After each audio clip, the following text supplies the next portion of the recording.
Une tournée de la Poste, comme il en existe des milliers chaque jour en France. Mais celle-ci n'est pas tout à fait comme les autres. Depuis quelques mois, le facteur maîtrise les rudiments de la langue des signes. Il peut ainsi communiquer avec ses clients malentendants, comme Jean-Claude.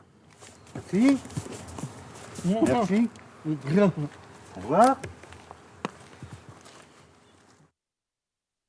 Oui, je suis vraiment content que les sourds, les entendants se rencontrent, se parlent, qu'on puisse m'expliquer. Franchement, merci, ça fait plaisir.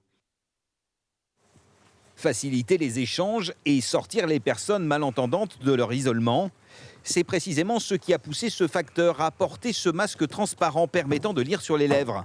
Il a surtout suggéré à son employeur la création d'une formation en langue des signes. Je trouvais impersonnel, quand j'étais face à mon client, de ne pas pouvoir lui dire au moins bonjour, lui dire merci, de lui dire au revoir, au moins les gestes politesse. Résultat, une première formation comme celle-ci a été mise sur pied en mai dernier.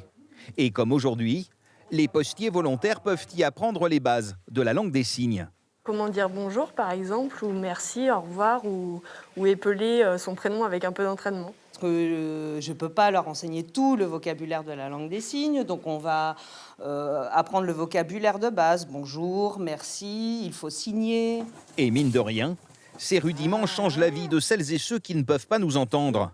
Objectif atteint pour la Poste de Pont, qui a initié ces formations.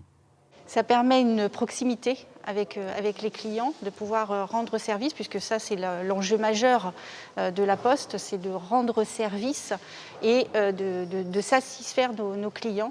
Aujourd'hui, une trentaine de guichetiers et de facteurs sont désormais formés à ces rudiments de la langue des signes, sur un secteur qui s'étend de Saintes au sud de la Charente-Maritime.